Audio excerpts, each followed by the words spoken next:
Hi, I'm Curt Mitchell, and welcome to the Van Halen Guitar Method.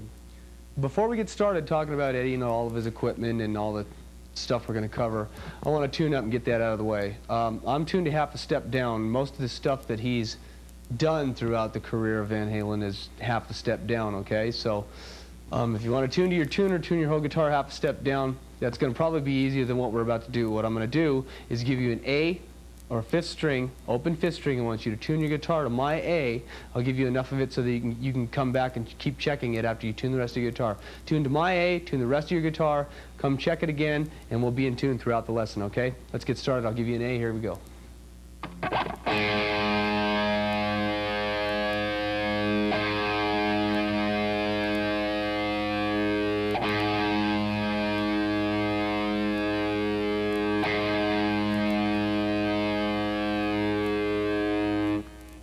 What we're going to do on this tape, we're not going to concentrate on songs so much as the technique that Eddie used to play, that he uses in his approach to his playing.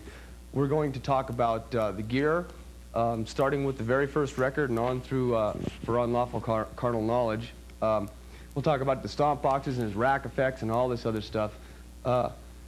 Let's begin with the guitars.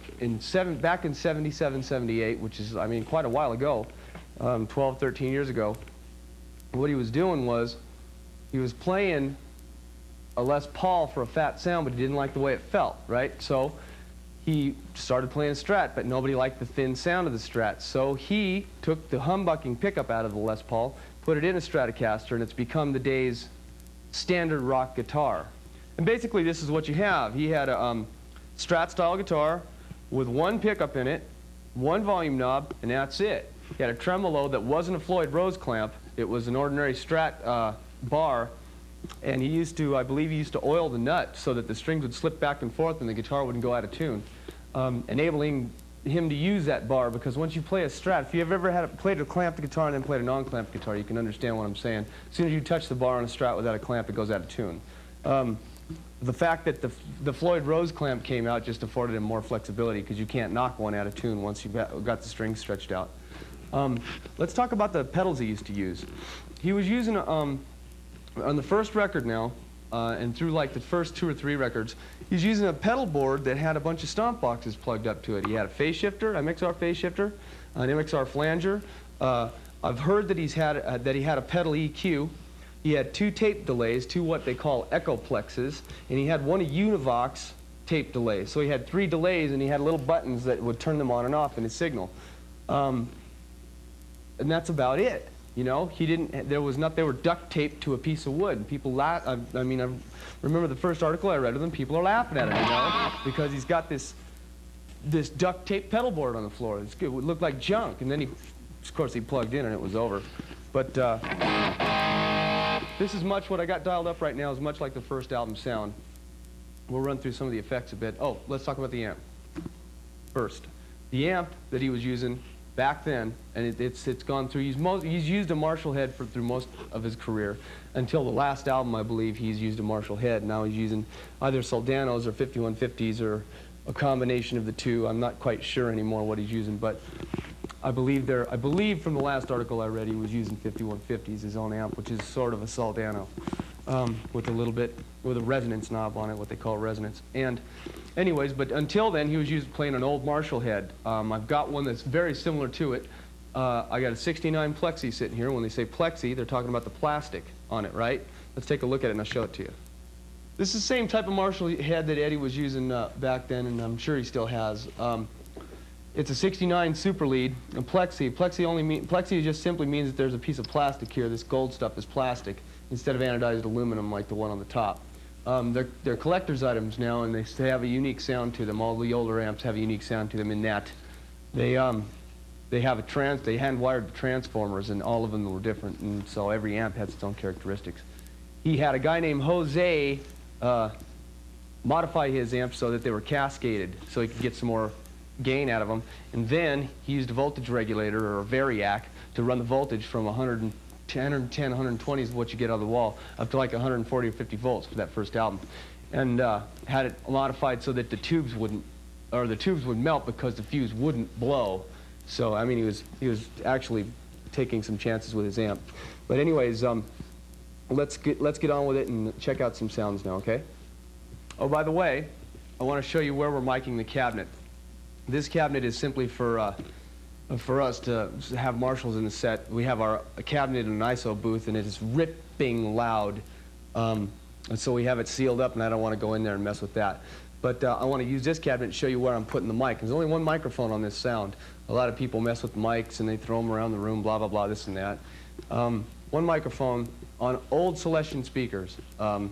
They make reissues of the old Celestions now, which sound like the old ones, which is a good thing because the new ones are a little bit too bitey. 70 watts are too bitey. 30 watt Celestions. Let me show you where we're putting the mic.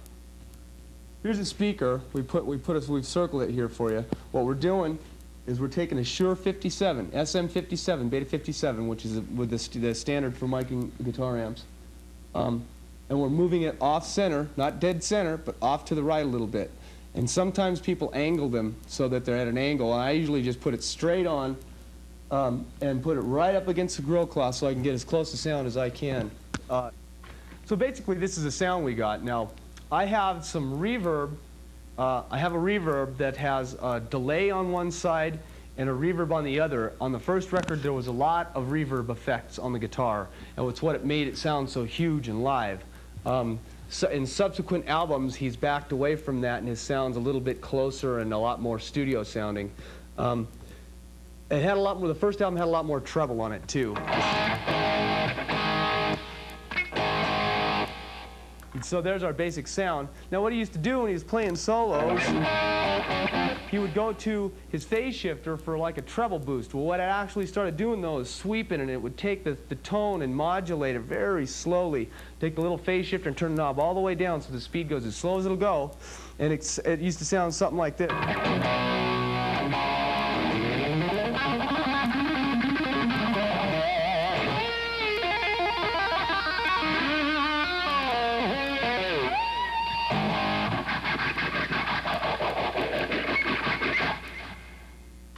So you can see how the phase shifter played an integral part in the sounds that were gotten on the first album. And he was simply using it, I believe, to give himself a little bit of a treble boost for solos. Ended up being one of the coolest sounds you ever heard. From here, what we're going to do is we're going to start looking at examples. We'll go chronologically in order from the first album to the latest one that they've put out, which is for Unlawful Carnal Knowledge. And we'll change the sounds and talk about the sounds, and we're going to talk about the riffs and his techniques right now, along with the sounds. So when I start changing sounds to meet the needs of the albums as they go by, I'll tell you what we're doing with them, okay? Let's look at example number 1. Well, I switched to a Les Paul because I want to show you the opening riff for Run with the Devil. It's sort of a trick he's using. It's not really a trick, it's just a sound. And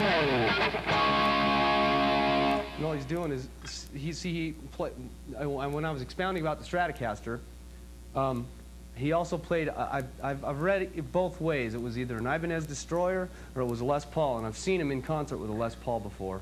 So it could be either one, and as long as you have this bridge thing down here, you're able to do that. Cool sound, huh? But he used that guitar. You can tell when he's using that guitar. There's no vibrato arm in the whole tune. He uses it on You Really Got Me. It's got the switch thing on it. I don't know if he uses it anymore on the rest of the record. I just can't remember. But so he did use 2 different guitars, the one with the bar and one without. And I believe it was a Les Paul. I'm not sure. Anyways, let's move on to example 2.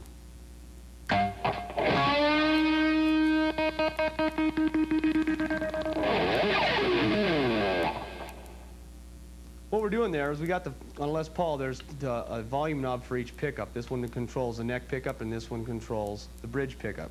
So you leave the bridge pickup knob on, so this pickup's on. You turn this pickup off. Then you have a pickup selector. And what happens is, you cut it off. You end up cutting the sound, chopping the sound into pieces. I don't know that he did that anymore. I think that's the only time he ever did that on that first record. I mean, he got bored with things real fast and keeps trying to experiment, so as to not get stale. Let me put this guitar down. I'm going to pick my strap back up, and I'll show you a couple of excerpts from Eruption that will give you some insight as to what he was doing way before anybody else really had a grip on it. Okay. Example 3, we're going to take a couple of pieces of eruption here and explore. Pretty much eruption is Van Halen wrapped up in a ball. He used almost everything that he knew on that one little piece of music. What we're going to do right now is I'm going to show you something that he did a lot that took me a long time to figure out because it sounds so wild. It just sounds like notes are going all over the place. What he does is he pulls off to open strings. He sort of string skips and pulls off to open strings. This is one example. This is going to combine the speed picking thing that he does and pull off to open strings, okay, and a trill at the end of it. It sounds like this.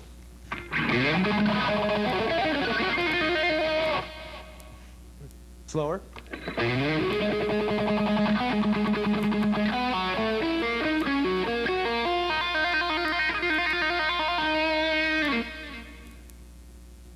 Let me show you one more thing off of, well, I'll show you a couple more things off this album because this one's full of good stuff. We'll talk about some harmonics and stuff for a second. This is what's known as right-handed hammer-ons. A lot of people call them tapping. It's not tapping. I'll show you some tapping in a second.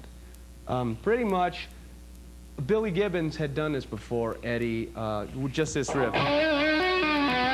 Right? But nobody paid much attention to it. When Eddie came out and he fiddled with it and fiddled with it, and all of a sudden he came up with this thing that he was doing, which is simply tapping like this with your fingers, holding 3 different notes.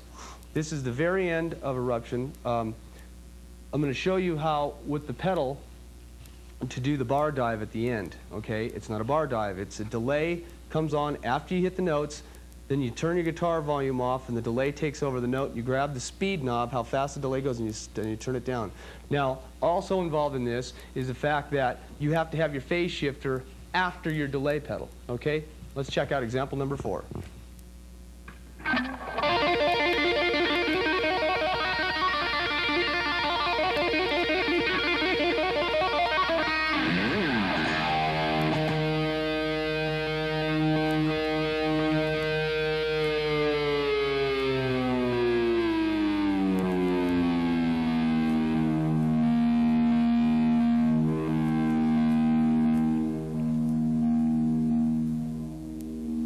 Let's do it a little bit slower, and then we'll talk about the effect, okay?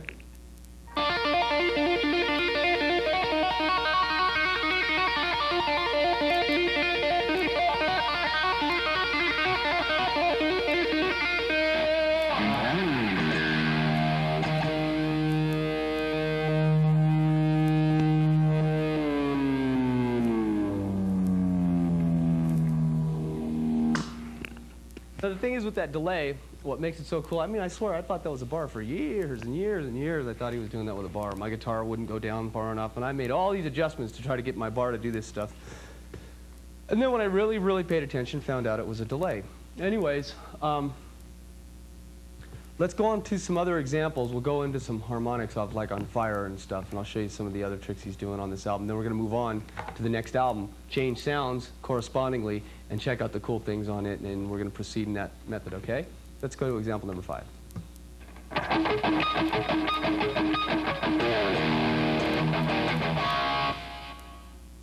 That's one example of his use of harmonics on this record. Let me show it to you a little bit slower, okay?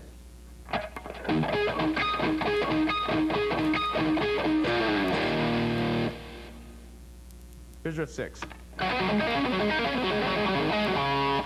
One more time.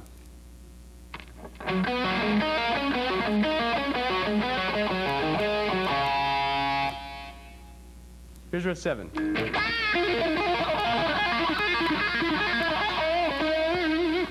One more time.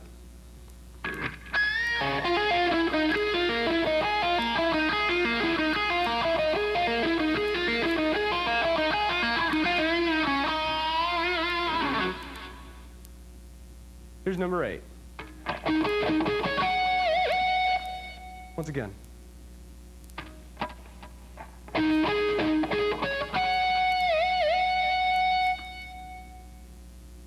Here's riff number 9. He uses this in a couple of spots on this record. He uses this same riff in a couple of songs. Here's number 9.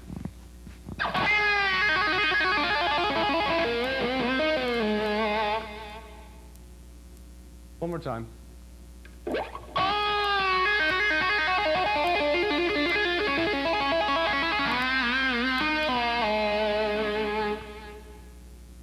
little pick slide, but not in the normal sense of the word. This is a little trick he does where he does a trill and then he slides his pick around. Cool sound. It's a great sound. Check it out.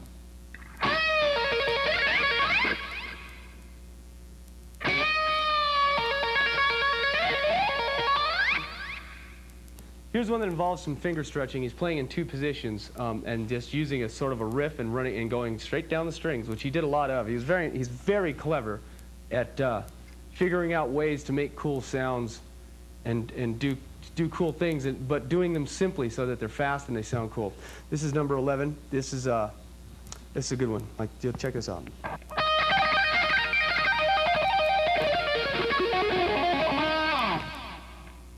Slower.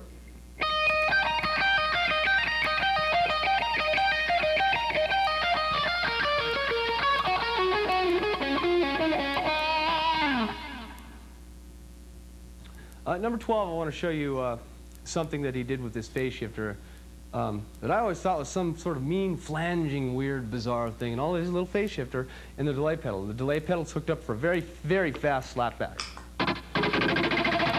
Okay, let's check it out. It's number 12.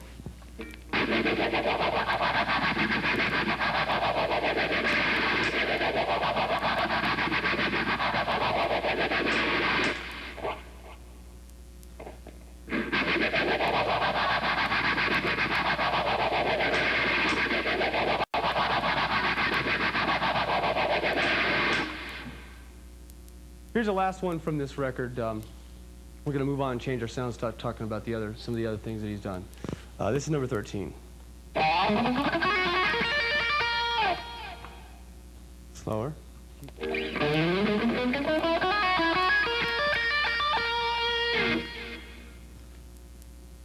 On the second album, Van Halen 2, we're going to explore a couple riffs, and mainly the tone has changed considerably. This is where he got to put, it seems to me, this is where he got to put his 2 cents in on about what he liked as a sound. I've heard demos of Van Halen stuff with the double guitars and all kinds of stuff, and what he seemed to like was what he coined the phrase. He coined the phrase brown sound. Brown. He doesn't like a lot of treble on it. He likes it to be warm and mushy, kind of, but all at the same time tight. Back in this era, anyways, this is like '79. And from this album on, he never got back to the first record's sound, ever. So this is the sound that I think he probably likes, because by then he was a star and he could pretty much tell him what he wanted to sound like. This album is played a lot differently. He's not as fast and fluid and slippery anymore. He's more Eddie, you know what I'm saying? That first album just seems to me like a lot of things came together to make that record different than all of the rest of them by a long, long shot. Let's check out the sound. We're going to come look at a little bit of the gear that we're using here so I can show you what's happened. Number one, the main thing that I've done right now is I've turned this amp up considerably louder, and now the power tubes are what are making the distortion, whereas in the last record, it was a buzzier tone. While the amp was up loud, the tone was buzzier. In order to get a power amp distortion to occur, you need to crank up the amplifier. So let's take a look at the levels. We'll take a look at, I got a couple other pieces of gear I've inserted in here, and we'll take a look at those. Let's do that now. Yeah, the treble here is cranked up to about 9 now, and the presence I backed off of so I could get a blend between the presence and the treble on Marshall's. Bass all the way up, middle all the way up. Distortion, this is modified, understand. On his head, volume 1 and 2 would have been the distortion, and he would have had another knob on the back to turn the overall volume up and down. So my distortion's up. This is going to be different from amp to amp. My distortion's up not quite so far anymore. I backed the distortion off too, and it's louder, way louder. This rack's got 4 pieces of gear in it. I'm using the bottom 3. The top one's a parametric EQ. The second one down is a noise gate compressor, and the bottom one is a reverb.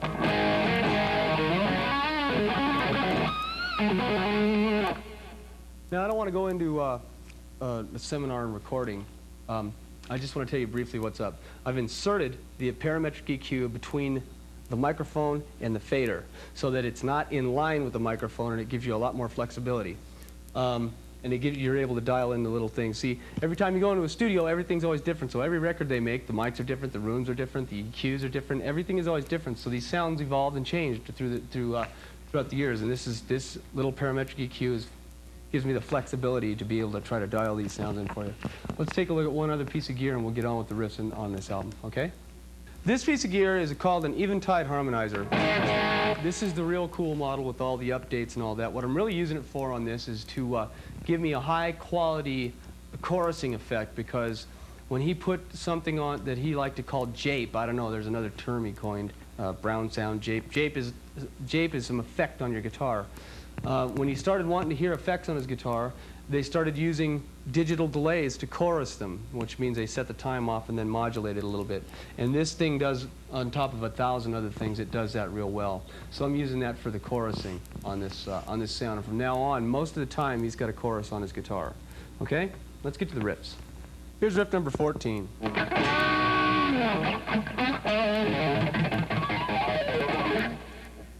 What he's doing there is he's gently setting his, I do it with the palm of my hand, he does it with his thumb. You gently set your thumb or the palm of your hand on there, on the string, and slide it down. You're going to achieve a bunch of harmonics. You're going to get all of them on the way down. The thing is, you don't want to push too hard or you'll mute the string. So you want to get it, just touch it lightly. Let's do the riff a little slower, okay?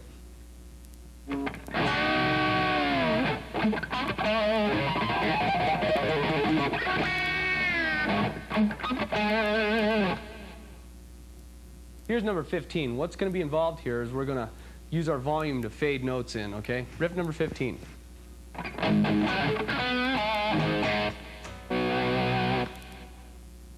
Once again.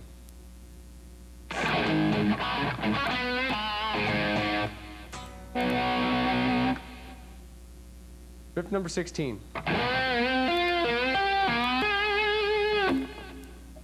One more time.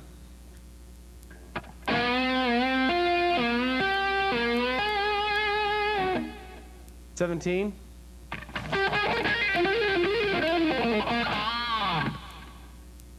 One more time.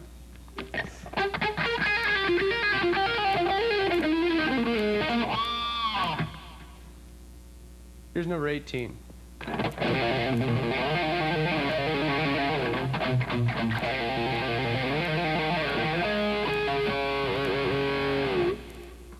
One more time.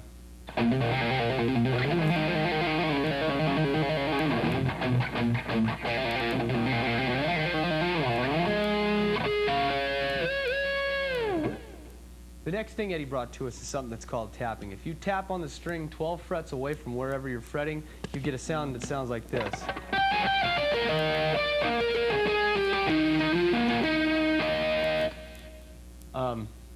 That's tapping. Everybody calls the two-handed hammer on stuff. Everybody calls that tapping. That's not tapping. Those are right-handed hammer-ons. This is tapping. Let me give you a couple of examples of tapping on this second record. It's the first time any of us ever heard this, and it's a darn good thing, and we thank Eddie for it. Let's have it, shall we? Here's number 19.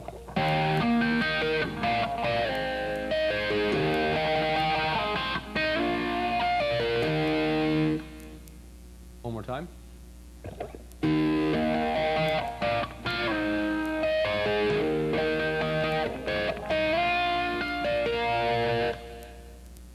Here's number 20.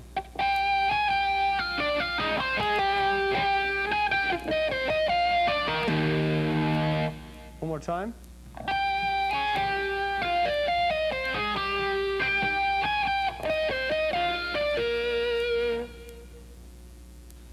For example 21, we've got a clean sound. I went to another amplifier, went into the clean channel. It's still a Marshall, 100-watt Marshall. I got a delay going into the amp, so the same delay I used for the dive bomb thing on the Eruption I'm still using. And then I've got some chorusing, some good chorusing being printed with the Eventide. Okay? And it's the delay is this long. This goes like this. It's number 21.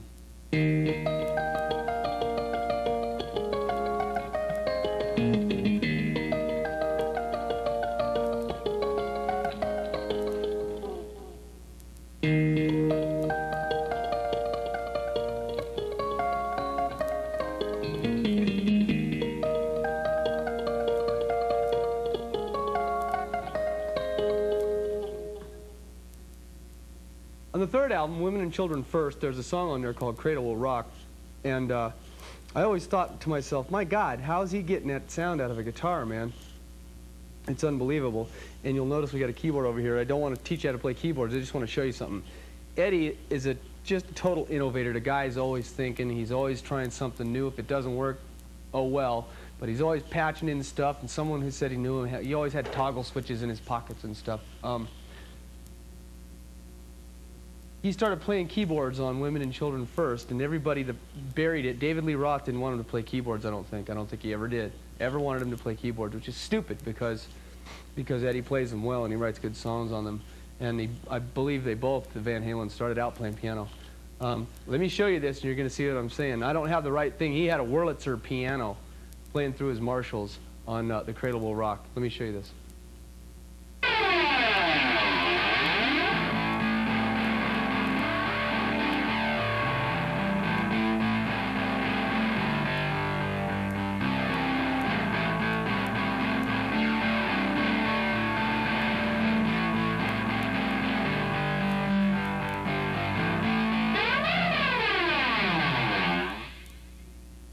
The next thing we're going to talk about is, well, we're going to move on from Women and Children First on to Fair Warning.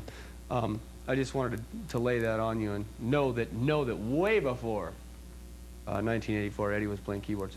Anyways, let's go to, I'm going to play you a little excerpt of some ridiculous hammering here. He started hitting harmonics on different frets, like you can hit harmonics, say, at the 12th fret.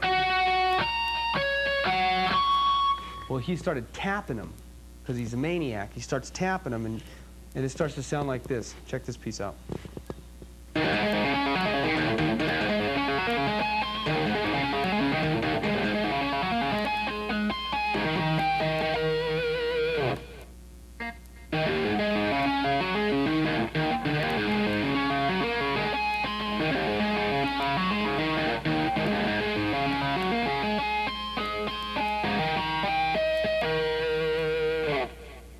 One of the other things that Eddie does infrequently, he doesn't do it a lot, is he'll detune. In other words, he takes his E string and tunes it down a step down to D. Comes out sounding like that. Big, huge, big sound. Then he'll step on his flanger. He periodically steps on his toys to give it this sweeping sound in just a piece of the song. It sounds something like this. Check this out.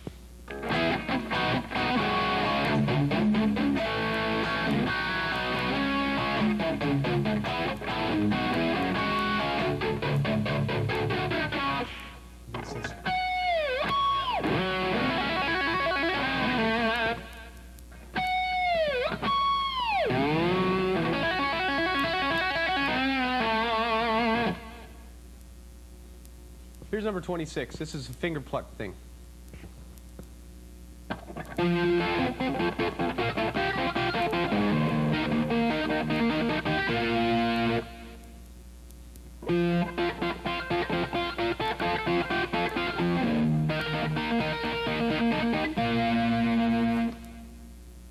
I want to show you a piece now where Eddie's taking a delay pedal, a volume knob, either a very heavy chorus or a little bit of a flange, because a flange is a very extreme effect and a chorus is usually a pretty subtle one. So I've got a very subtle flange going, and he might be using a real heavy chorus, but they're plugged straight into the amp. These aren't coming out of the board. So this is going to be hammered volume swells with some delay on it. The delay's about like that, okay? So here we go.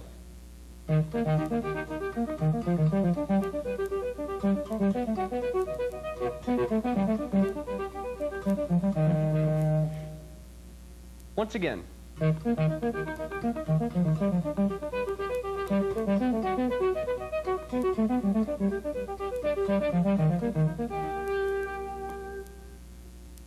Let's move the album 1984.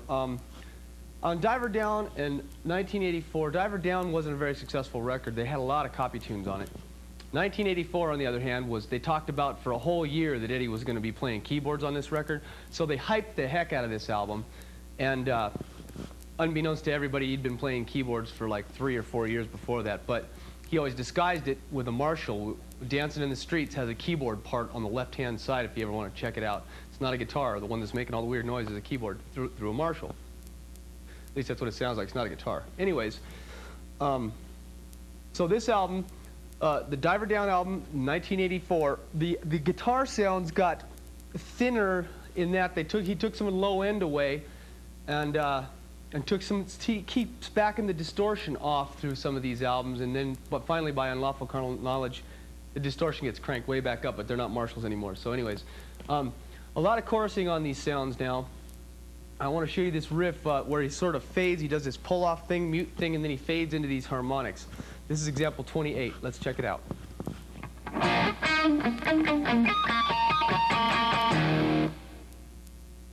One more time.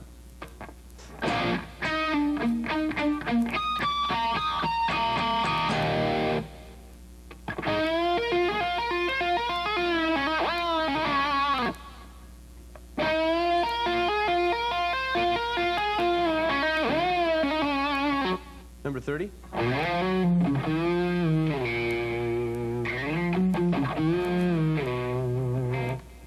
Once again.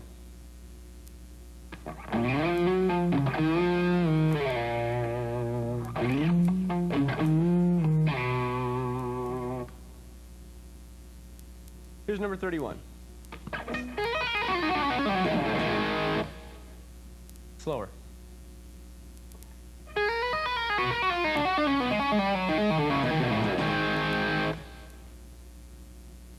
I'm going to show you an example right now of this speed picking thing he does. I can't hold my hand the way he does when he does it. He turns his hand around like this and sort of picks up underneath it. And it's a really strange thing that I never bother. I mean, he does it. Why bother? You know what I'm saying? Because my picking hand's a different thing.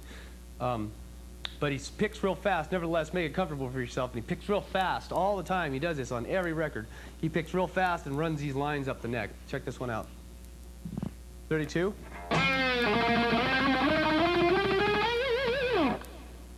One more time.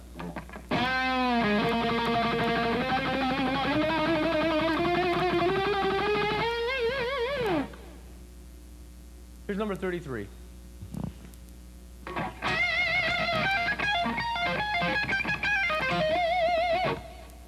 Here's number 34.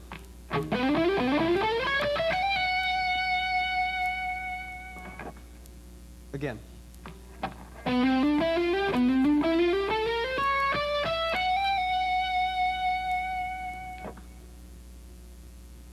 $35.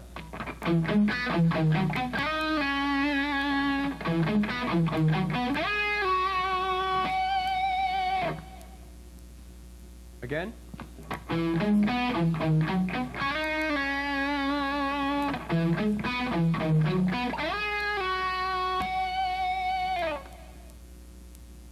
As we moved to 5150, he picked up a new toy, which was a Steinberger guitar.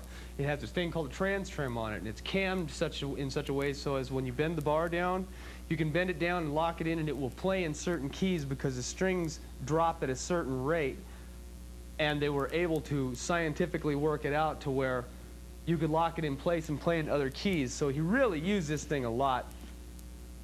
I don't have one right now, but what I can do for you is I can show you some of the things he was doing with the bar. He got very bar happy for a while here. His styles evolved into this sort of a loose type of a thing where he's using his bar all the time, playing as strangely as he can, it sounds like to me. Let's check a riff out here, okay? Let's look at this riff. Number 36.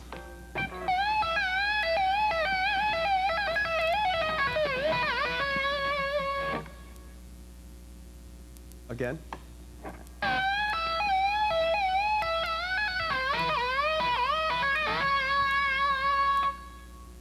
Number 37.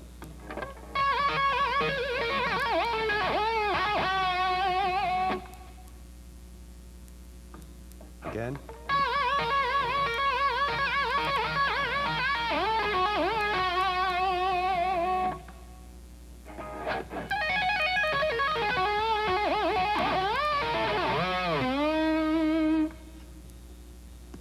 Again.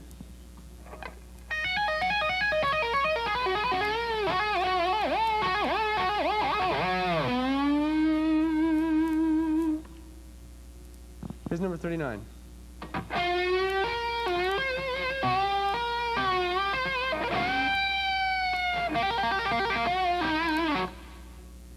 Once again.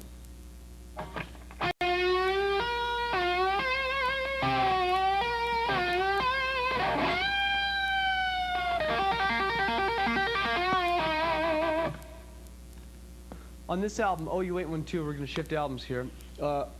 He progressed into the Steinberger thing, and it got very wet and muddy and strange sounding, and had this big stereo separation from something like the Eventide harmonizer we're using. And then on OU812, he sort of went back to like a Fair Warning sound, which was a very martially sound, and the Stratocaster and the whole bit with the humbucking pickup. And on the very next record, we're going to get to Unlawful. He completely changes everything, his guitar, his amps, the whole bit. It's a thoroughly different sound. Anyways, let's take an excerpt here. This is number 40.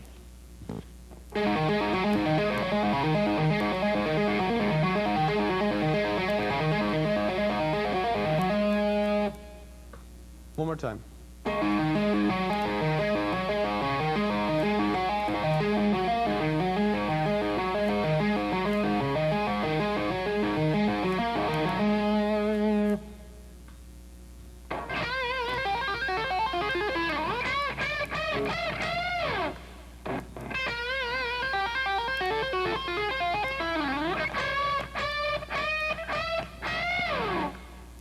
42.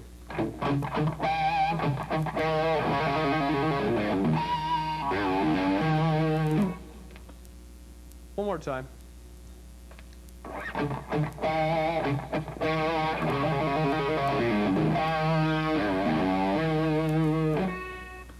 $43.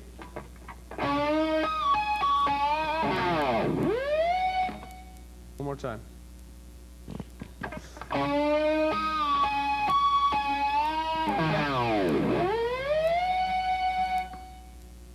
On Van Halen's latest album, as of the making of this tape, for Unlawful, he's got a completely different sound.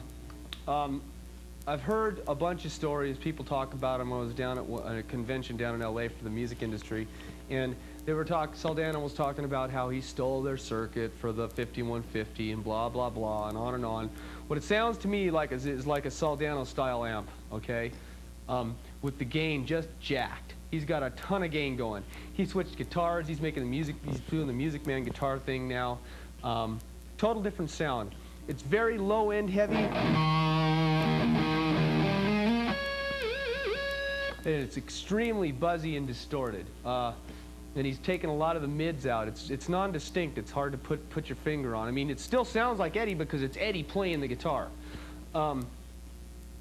But it's a much, much different sound. I'm using a distortion pedal to get this thing to run like this. Let me give you example number 44.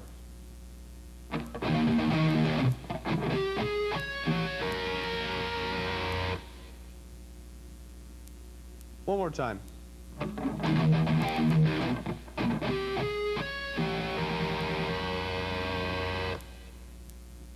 Eddie's got a new trick on this album, or a new effect, and one that he's never used in all the albums that they've made, a wah-wah pedal. I mean, he's never at least recorded one that I know of.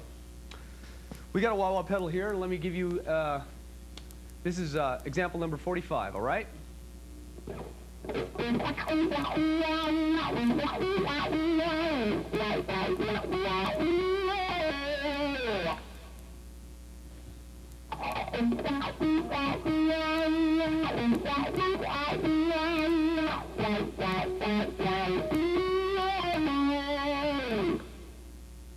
Here's 46.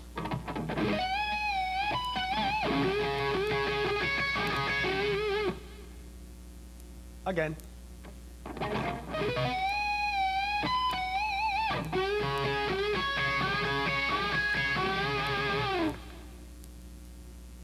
The way Eddie approaches his chording, let's talk about the way he approaches his chording and his songwriting. He's usually writing in a major mode, which makes everything seem kind of happy, especially after the first two records. Everything got very happy. They're just happy guys. How could you not be?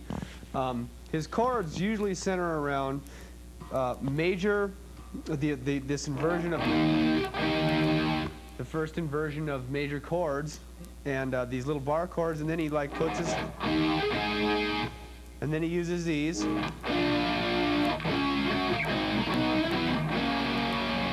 He's written a lot of hit songs with that kind of stuff, you know?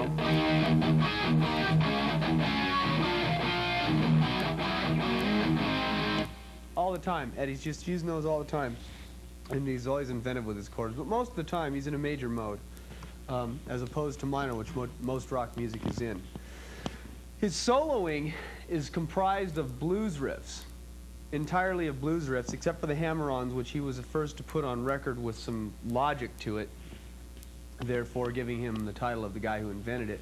I'm not sure he invented it, but he certainly did come out with it in a big way. So, other than that, he's usually using a minor blues mode, which is in E minor.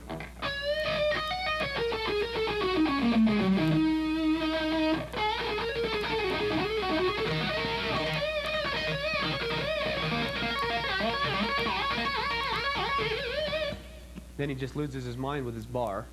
And I mean, of all the inventiveness he's come up with, he's very stuck to what it is that he does. So you got major chords most of the time. You have blues, minor scale, almost invariably, which seems strange going against a major mode. But the thing is a blues minor scale is the third is flexible.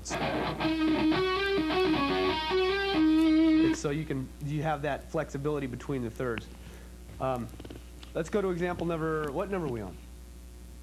47? Let's go to 47 and check this out. Here's number 47. These are examples of 3 chords that he uses most often.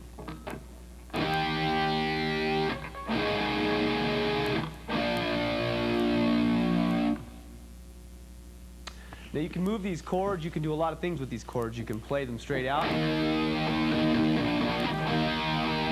You can move them around.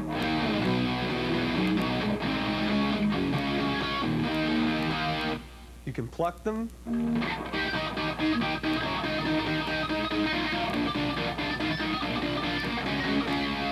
You can, what else does he do with them? My gosh, he moves them all over the neck. I mean, he's always moving them all over the place, but basically those types of chords.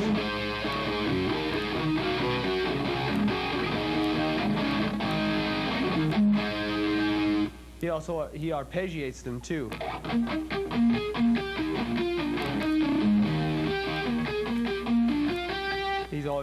He's tapping them. We looked at an example of tapping earlier.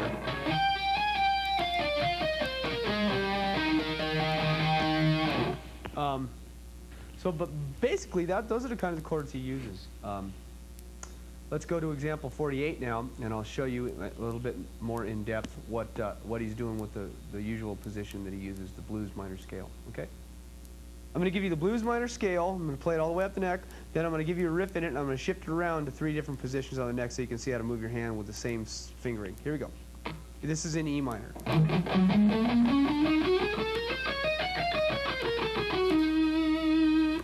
Now here's a riff.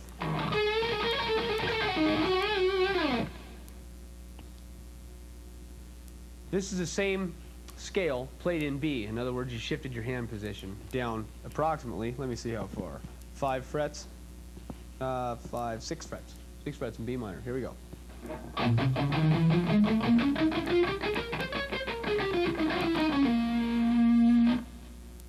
Here's a riff for you.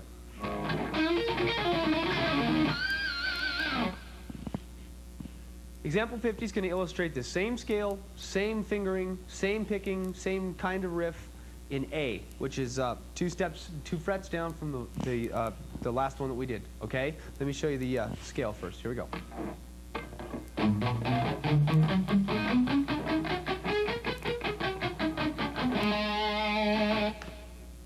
Here's a riff.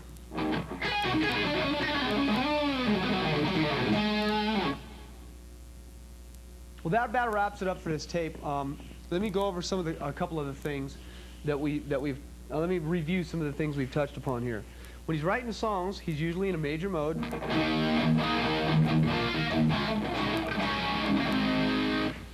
When he's playing solos, he's usually playing in a minor, a blues minor.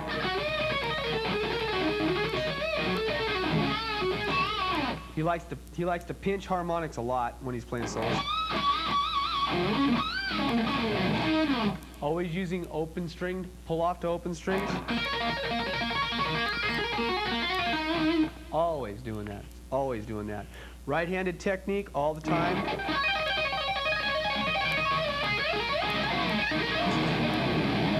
Bar dives. One thing we never covered, his pick slides were the best on the first record, best pick slides I've ever heard. You can't just go ripping at them because they sound like this. You have to do a pick slide correctly, and it comes out like this. Usually has that slide tagged onto it. When you want to play the bar thing, when you want to do that bar dive, the best way to do it is to whip your hand up the neck, pull the string off, and then dive it. So it comes out like this. Okay. A lot of right-handed technique with Eddie. And the harmonic thing. You can tap those harmonics out wherever you want, and you find them all over the place. What else does the guy do? Oh, he's the best at his effects. I never heard anybody use a pedal board like Eddie. He's just the best. I believe he had them modified when he first had them. He had them so that they had a little bit of boost in them when he kicked them in, so the phase shifter would boost up his sound and stuff, and he wouldn't lose any signal through them. Let me give you one more example here. This is the last example we're going to get. Example 51. I'm going to show you what his latest piece of paraphernalia is for his guitar. Okay? Here we go. We're going to use a drill for this. We have a cordless drill. This is kind of a cool thing. Check this out.